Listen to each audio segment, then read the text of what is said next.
Oke, kembali lagi pemirsa. Shalom. Kembali lagi bersama dengan saya Sandy dan juga suami saya Ramo di dalam acara Penata Layanan. Oke. Ini buku yang kita bahas dalam acara ini, yaitu berjudul Nasihat Penata Layanan yang ditulis oleh Nyonya Ellen G. White. Nah, bacaan kita pada kali ini berjudul Mengejar Kekayaan Duniawi. Nah, ini topik yang menarik. Ini berkaitan dengan semua kita, tidak terkecuali manusia manapun. Baik, sebelum kita mulai, boleh didoakan sini. Mari kita berdoa pemirsa.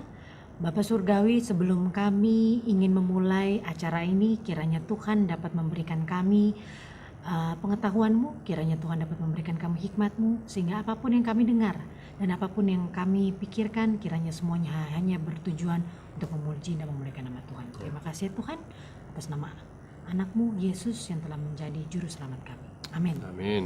Kira-kira penata layanan itu apa? Mungkin pemirsa belum tahu.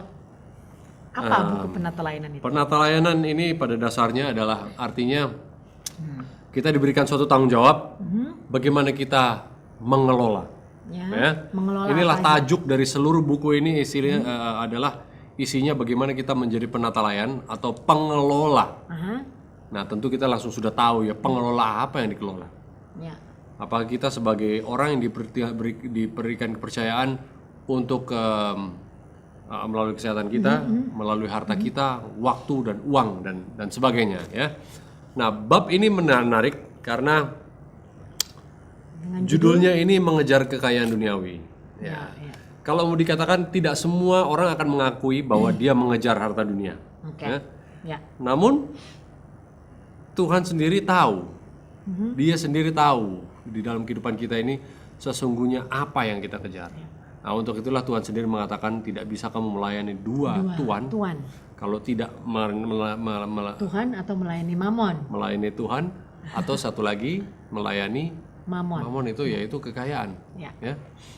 Nah, Tuhan tidak membandingkan dirinya, kamu kalau tidak melayani Tuhan, kamu melayani iblis. Oh, tidak ada orang mengaku bahwa dia melayani iblis. Ya. Namun bagaimana kita akan melihat bagaimana iblis ini menggunakan harta sehingga kita ini dicengkram dengan begitu hebatnya dengan suatu kuasa yang kita tidak bisa lepaskan. Itu apa? Keinginan untuk memuaskan diri. Seperti apa? Alat yang paling canggih untuk pemuasan diri adalah uang. Ya, oke. Ini saya ingin bacakan. Banyak umat Tuhan dibius oleh roh dunia dan sedang menyangkal kepercayaan mereka oleh pekerjaan-pekerjaan mereka. Mereka menumpuk cinta akan uang,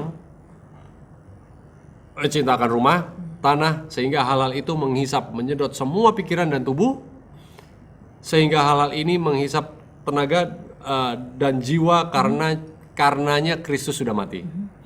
Ilah dunia ini telah membutakan mata mereka, hal-hal yang rohani mereka jadikan nomor 2. Otak, tulang otot ditindih dengan beban berat menambah harta dunia mereka. Dan seluruh timbunan kesah-kesah dan beban ini dipikul sekalipun berlawanan dengan perintah Kristus yang mengatakan, janganlah kamu kumpulkan harta duniawi, dan di bumi ngengat dan karat akan merusakkannya, dan pencuri membongkar dan serta mencurinya. Banyak orang yang lupa walaupun dia mengatakan, kumpulkanlah bagimu harta di surga. Ya. Kita mengatakan kita mengumpulkan harta di surga. Orang dari semua agama manapun mengatakan, oh, upah saya besar di surga. Punya kerinduan untuk Betul. apa besar di surga ya. Namun kita lupa di saat kita berbuat demikian, kita sedang masih bekerja untuk kepentingan kita sendiri. Sementara harta yang disimpan di surga itu aman, tak ada pencuri yang dapat mendekatinya atau karat yang merusaknya. Tetapi harta mereka berada di atas dunia dan mereka cinta pada harta mereka. Nah, ini sesungguhnya pelajaran yang begitu berharga dan dalam ya. Semua orang dari semua lapisan masyarakat, semua jenis agama atau iman dan kepercayaan apapun, kalau kita dihadapkan dengan pembicaraan seperti ini, kita ini langsung merasa benar. Ya. Orang dari iman apapun mengakui bahwa tidak ada manusia yang mau hidup hanya untuk mencari harta dunia. Ya. Tidak ada yang mau mengakui. Tidak ada yang mengakui. Karena mereka tahu harta dunia ini tidaklah kekal. Tapi prakteknya sehingga agama-agama ini mengajarkan, kekristenan pun, Alkitab pun mengajarkan. Datanglah kepadaku kamu yang berbeban berat dan letih lesu, maka memberikan yang kupikulkan adalah nyaman ya. And learn from me because I'm ya kan? Ya. Nah, ini Kristus katakan datang kepada Dia. Karena kalau kamu diperhamba oleh harta, ya, kalau kamu diperhamba oleh harta, betapa payahnya hidupmu ini. Nah, saya bisa yakin setiap manusia yang diperhamba oleh harta ini sesungguhnya tidak nyaman. Seberapa banyak harta seorang manusia, mereka ini tidak merasa nyaman karena mereka tahu perhambaan oleh harta, perhambaan yang begitu keras mengekang kehidupan manusia ini, harta ini menjadi beban sangat-sangat berat. Orang mengukur kita dengan apa yang kita miliki, rumah yang kita miliki, mobil apa yang kita kendarai, status sosial kita ditentukan sangat-sangat dengan harta yang kita miliki. Jadi, walaupun agama mengajarkan, Alkitab mengajarkan, jangan cari harta dunia, namun pada praktek kenyataannya di lapangan, manusia yang percaya kepada Tuhan, mulutnya mengaku Tuhan, dan mengaku bahwa harta ini semua adalah titipan, ternyata kita masih mencari harta dunia. Namun, disinilah. Di padang belantara, Kristus menghadapi pencobaan besar yang akan menyerang manusia. Di sana dia sendirian menghadapi musuh yang lihai dan licik. Dan dia mengalahkan musuh itu. Nah, ini ya kuncinya ya. Pencobaan besar yang pertama terhadap nafsu makan. Ya kan? Jadikan roti, batu itu jadikan roti. Lalu yang kedua adalah untuk keangkuhan, harga diri. Yang ketiga adalah cinta akan dunia. Tahta dan kerajaan-kerajaan dunia serta kemuliaannya telah disodorkan kepada Kristus oleh iblis. Setan telah datang membawa kehormatan dunia dan kekayaan dan kesenangan hidup, dan dihadapkannya itu dengan satu cara yang begitu menarik, membujuk dan menipu. Nah, setan berkata ini di Lukas 4 ayat 7 ini dikatakan ya. Semua ini aku akan berikan kepadamu. Ya? Bayangkan saudara-saudara, kalau ada seorang, kita tahu orang ini punya kuasa ya. Yesus ini tahu. Di saat iblis mengatakan ini, dia tahu. Iblis ini punya kekuatan juga untuk mengarahkan beberapa kekayaan, jumlah besar pun kepadanya. Ya kan? Bayangkan kalau seorang yang memang yang kaya raya, langsung mengatakan kepada Anda, "Hei, saya akan berikan kepadamu, ya kan, kekayaan yang begitu luar biasa besar. Kalau kamu, di sini, jika engkau sujud menyembah aku." Lalu Kristus mengusir musuh yang lihai itu dan dia menang. Apa ya? Kita seringkali mengatakan, Yesus cuma disuruh nunduk aja sedikit kok, menyembah langsung dikasihkan. Apa sih susahnya? Tetapi sesungguhnya bukan itu. Kemenangan Kristus di dalam peperangannya dengan iblis ini adalah dari sini. Di saat iblis mengatakan, kamu menyembah aku, artinya apa? Setan mengajak Kristus memiliki tabiat seperti dia. Gitu loh. Di saat setan bilang, "Hei, kamu milikilah tabiat seperti saya ini yang mementingkan diri. Saya akan bukakan semuanya menjadi milikmu." Tetapi Kristus ya dengan hikmat dari surga yang dimilikinya tidak mau. Kemenangan Kristus terhadap setan bukanlah dia menang tidak mau menunduk, saudara. Tidak mau menunduk, oke, hormat, dapat kayak tidak. Tetapi menolak untuk memiliki tabiat seperti iblis, yaitu apa? Yang mementingkan diri sendiri. Ya. Nah, inilah bagi manusia. Sayang sekali kalau manusia memang yang suka mementingkan diri sendiri. Terkadang Tuhan izinkan. Terkadang akhirnya dia tertipu di dalam suatu kesenangan hidup, di dalam dosa-dosa yang begitu menarik, terbuai, yang tidak bisa dia melepaskan dari dirinya sendiri. Dan juga tadi dikatakan bahwa sebenarnya kita bisa mengganti harta di dunia dengan menukarnya dengan harta di surga. Ya, mungkin bisa dijelaskan bagaimana sih? Udah gitu tadi dikatakan bahwa Tuhan tidak mengganti hartanya itu, ya. Dan juga Tuhan Yesus di saat dia hidup di muka bumi ini sebagai seorang manusia, ya, dia tidak sedikit pun memberi celah kepada dirinya untuk dapat mementingkan dirinya sendiri. Betul. Melainkan dia hidup dan mati hanya untuk orang lain, ya. Dan juga di Alkitab dikatakan, bila engkau mau menjadi muridku, engkau harus hidup sama seperti aku telah hidup di muka bumi ini, ya. Jadi ciri-cirinya ya apa sih? Sering sekali orang mengatakan saya mencintai Kristus ya. Saya hidup untuk Kristus. I love Jesus. Ini mereka kasih semuanya apalah patung apa itu salib dan segalanya. Atribut, ya. Tetapi mereka tidak mempunyai ciri-ciri seperti karakter Kristus yang dimana Tidak mementingkan diri. ya dimana tidak mementingkan diri, dimana hidupnya hanya hidup dan matinya dari semuanya dia berikan hanya untuk orang lain ya. Mungkin bisa diberikan ciri-cirinya bagaimana sih untuk menukar harta itu menjadi harta di surga. Ada? Nah, ya ini.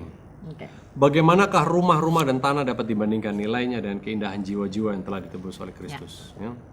Jadi sesungguhnya harta bagi manusia fana ini, kita telah tertipu oleh iblis. Harta yang sesungguhnya adalah ya uang, kekayaan materi.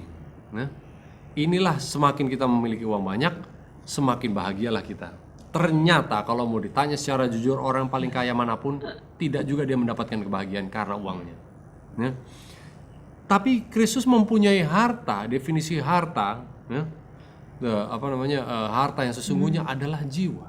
Ya, itulah hartanya. Kristus bilang, ya dia katakan, berikan hartamu bukan padaku, tukarkan supaya kamu mendapatkan harta yang sesungguhnya. Seperti apa itu? Harta itu jiwa bagi Kristus. Cobalah, Kristus cuma mau mengajak, cobalah kita bekerja bagi Tuhan, ya kan? Dengan kehidupan kita yang bertobat, kehidupan kita yang berubah, kita akan mendapatkan kebahagiaan yang sesungguhnya. Kemudian kita diajak untuk bersaksi bagi Kristus, melihat orang datang kepada Tuhan dan mengadakan perubahan yang hidup di dalam kehidupannya. Itu sesungguhnya harta, ya. Karena kita mencoba meminister atau melayani orang lain, memberikan kebutuhan mereka secara jasmani dan rohani, kita pergi memakai uang yang Tuhan percayakan itu untuk membawakan ya ini. Mungkin seperti ini ya, simpelnya mungkin ya. Simpelnya seperti ini. Bila pemirsa di sekeliling kehidupan pemirsa melihat ada suatu pelayanan ya, yang dilakukan oleh saudara-saudari pemirsa ya, apapun pelayanan itu, pelayanan untuk menyentuh jiwa-jiwa untuk dapat mengenal, merasakan cinta Tuhan ya. Mungkin itulah cara pemirsa untuk menukar ya. Mungkin pemirsa mempunyai uang, atau mungkin pemirsa mempunyai berkat, yang dimana berkat itu dapat pemirsa berikan atau pemirsa sumbangkan, ya di dalam pelayanan tersebut. Itulah cara menukar dengan harta yang ada di surga. Betul. Tetapi itu bila pemirsa tidak mempunyai pelayanan sendiri, tetapi kita juga tidak bisa hanya berhenti untuk baik, saya tidak usah punya pelayanan sendiri, tapi saya support aja, saya sumbang aja. Kita juga tidak bisa menjadi seperti itu, karena Yesus, Tuhan mengatakan kitalah yang harus melakukan. Tetapi memang Tuhan juga tidak memaksa, semuanya harus pelan-pelan pasti, karena semuanya ada proses ya. Ada suatu pepatah mengatakan gini, kebahagiaan adalah memberi bukan menerima. Ya.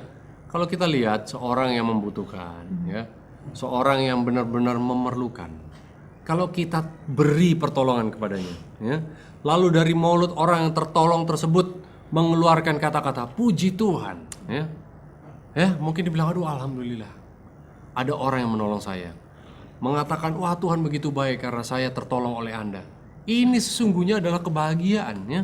Di saat kita memberi, saudara-saudara, mungkin kita perlu mempraktekkan hal ini. Dia lebih banyak kita memberi, sesungguhnya disitulah kebahagiaan yang sejati muncul.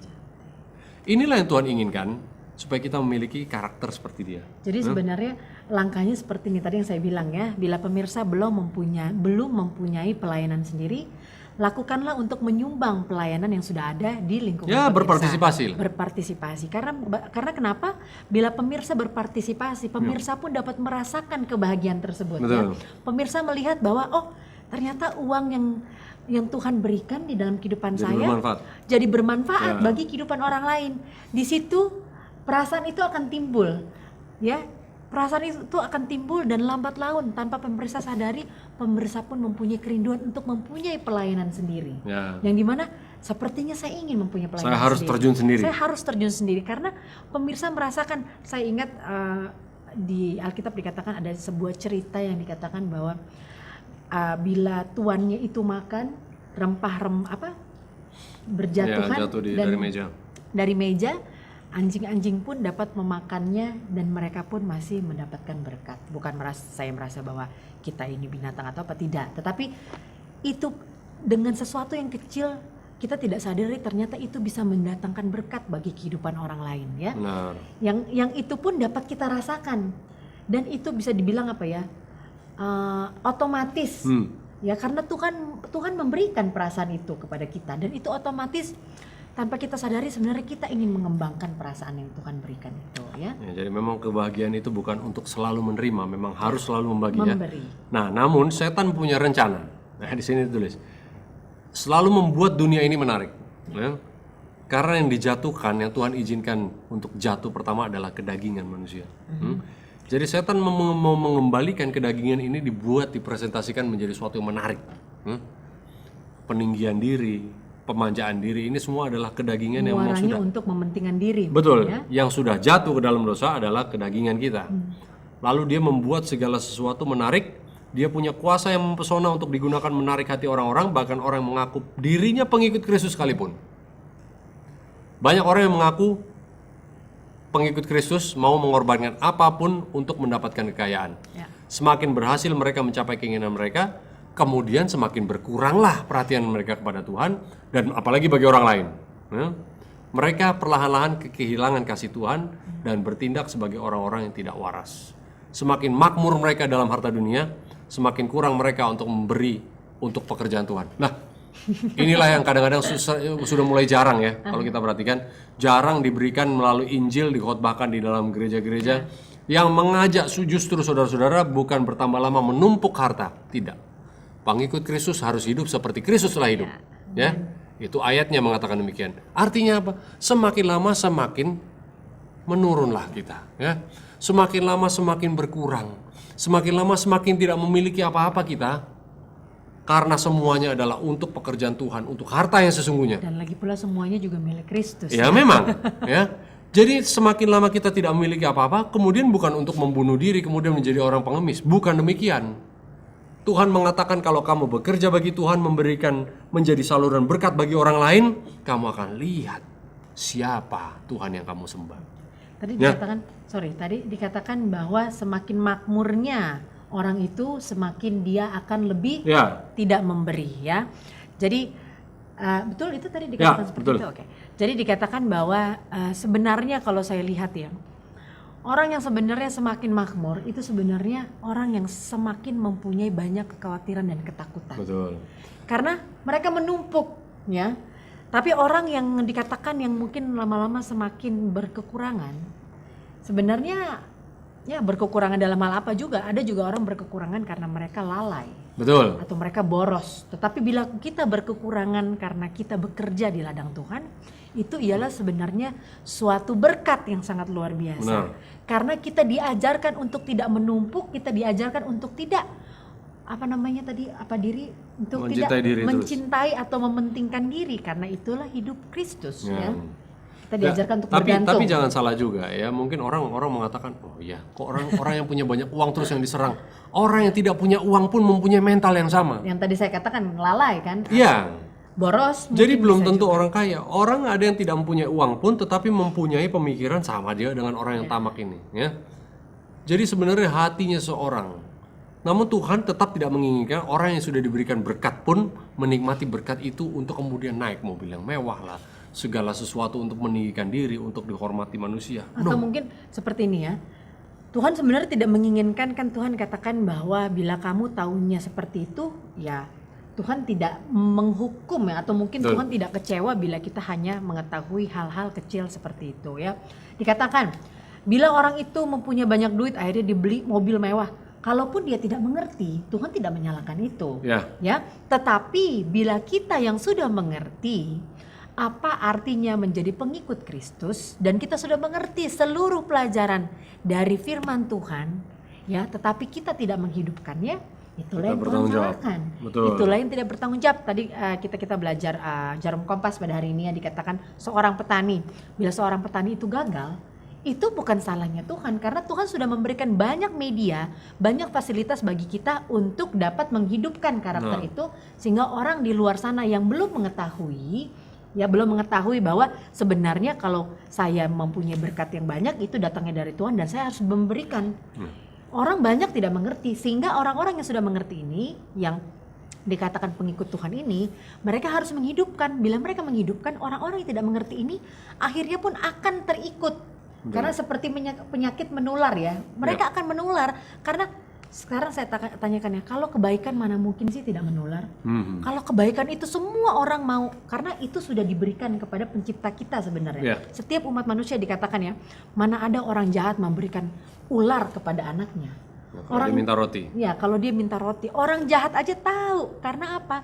Karena kelakuan baik ya, itu sudah Tuhan berikan di dalam semua, di setiap ciptaannya. Jadi kalau orang melihat sesuatu yang baik, pasti orang mau ikut. Tapi kenapa dunia ini belum seperti itu? Karena dikatakan di Alkitab, dikatakan bahwa dunia tidak mengenal engkau. Engkau itu Tuhan. Dunia tidak mengenal. Karena yang disodorkan oleh dunia Tuhan adalah hal-hal yang memenjarakan diri. Karena kenapa? Karena orang-orang pun yang mengaku bahwa dia mencintai Tuhan atau mengaku bahwa ia pelayan Tuhan, ia pun tidak melakukan praktik tersebut. Jadi bagaimana dunia dapat mengerti kalau dunia pun melihat kita para pengikut Tuhan, kita kita yang dibilang bahwa kita ialah manusia yang benar, mengerti kebenaran. Kita pun ternyata masih mempunyai cita-cita yang sama seperti dunia. Makanya dikatakan di firman Tuhan bahwa dunia tidak mengenal engkau. Jadi sama seperti petani ya, petani tadi ya.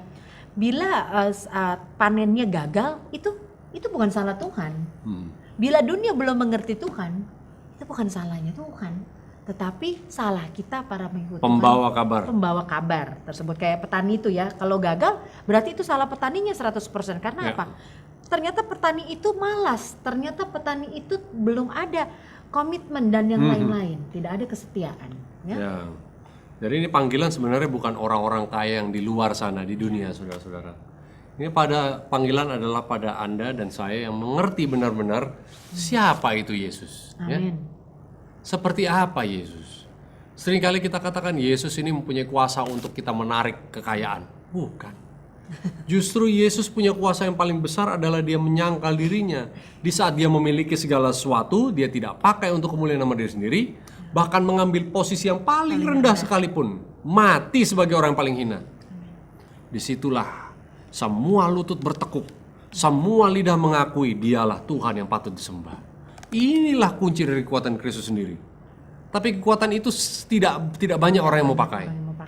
Karena dipakai Yesus, dia pakai semuanya hanya untuk memenangkan, untuk kepentingan diri sendiri. Nah, jadi ajakan kepada orang-orang ya, yang sudah mengerti firman Tuhan. Kita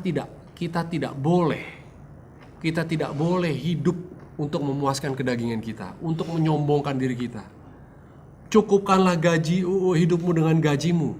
Jangan berhutang, jangan mau pamer, jangan mau tampil seperti orang kaya. Kalau sudah kelihatan seperti orang kaya, cobalah hidup tambah lama tambah sederhana. Mobil bukan tambah lama tambah bagus, ya. Sederhana saja, biasa-biasa saja, ya. Kita perlu mobil hanya untuk supaya tidak kehujanan dan sebagainya.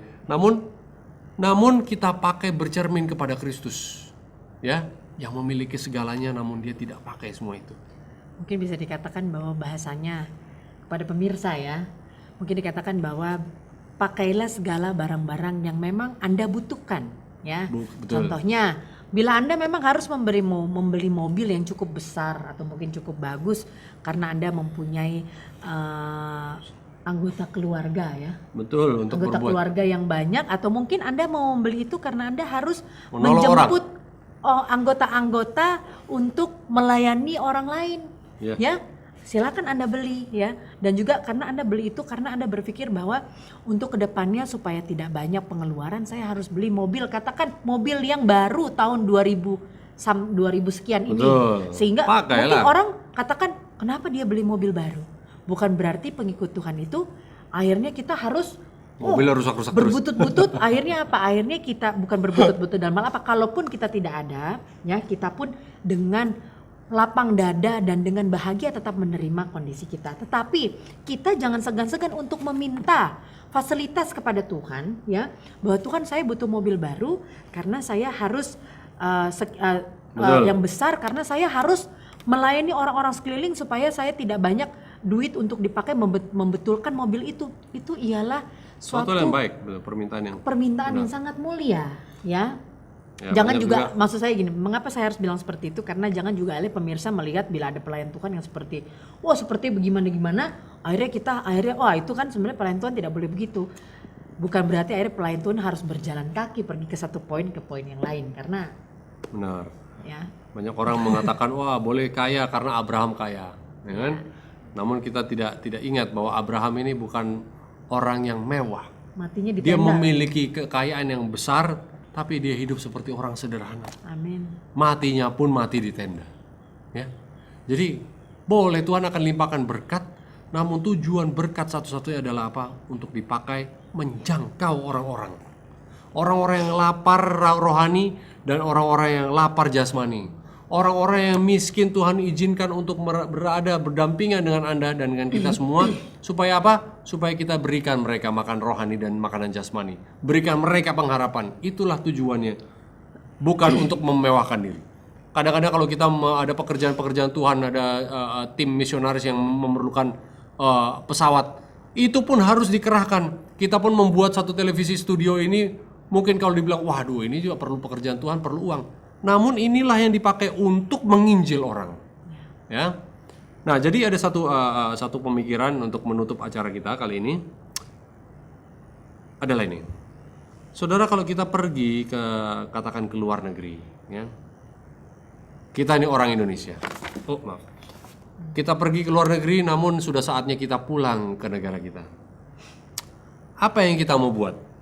Katakan kalau kita lagi di Amerika, mau pulang ke Indonesia, pegang uang yang tidak bisa lagi dipakai kalau kita di negara kita. Apa yang harus kita lakukan? Sudah tentu Anda akan pergi ke tempat penukar uang, ya. Tukarkan uang ini karena saya mau pulang ke Indonesia. Tukarkan inilah, saya mau belanjakan uang ini atau tukarkan supaya menjadi kembali, supaya bisa dipakai menjadi rupiah. Akhirnya kalau kita pulang ini menjadi sesuatu yang tetap bisa bernilai. Nah, ini cerita adalah ini ilustrasi bagi kita. Kita mengakui rumah kita ini bukan di sini. Kita ini sekarang Tuhan ajak untuk menukarkan segala sesuatu. Supaya di rumah kita di sana, harta yang paling penting adalah apa? Jiwa-jiwa yang datang pada Tuhan.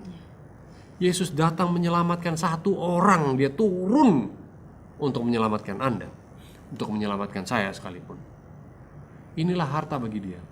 Harta bagi kita juga sedemikian halnya, bahwa hidup kita hanyalah untuk mengejar harta surgawi, yaitu untuk membagikan kasih Kristus bagi orang lain, memberikan kasihnya, memelihara orang-orang kesusahan dan sebagainya. Dan juga mungkin untuk mengingatkan pemirsa bahwa bila sekeliling pemirsa masih banyak pelayanan yang dapat pemirsa support, ya.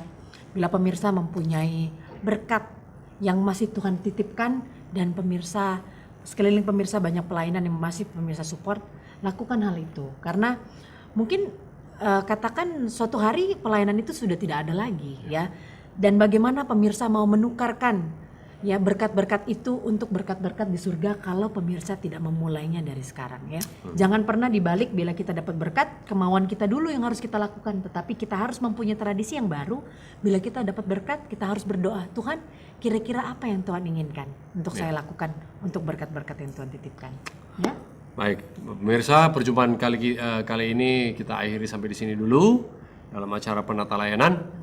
Kami harapkan apa yang kita sudah baca dan diskusikan menjadi sesuatu yang bermanfaat bagi kita, mengingatkan tugas kita, misi kita bagi Anda dan saya. Mari kita tutup dengan doa. Bapa di surga, terima kasih Tuhan, karena kami adalah penata-layan bagimu. Bagi surga, segala sesuatu yang kami miliki, harta, tubuh kami, kesehatan kami, uang, waktu kami Tuhan, tidak kami pakai sedikit pun untuk kesenangan kami, untuk pelesiran kami Tuhan. Namun kami pakai semua itu untuk menjangkau jiwa-jiwa, memperkenalkan kasih Kristus pada dunia. Karena kasih itulah yang sudah datang merubahkan kami, membuat kami rindu selalu menggari dan mencari Tuhan dalam kehidupan kami. Terima kasih Tuhan, berikan inspirasi ini kepada semua umat manusia Tuhan, supaya karakter dan tabiat Kristus tercermin pada kami dan Yesus bisa datang segera. Terima kasih Tuhan, kebaikan-Mu bersama dengan kami semua. Dalam nama Yesus kami berucap syukur. Amin. Amin. Sekian sudah pemirsa acara penatelayanan kita pada hari ini. Tetaplah di dalam acara kesayangan Anda, HCB Indonesia, dan Tuhan memberkati.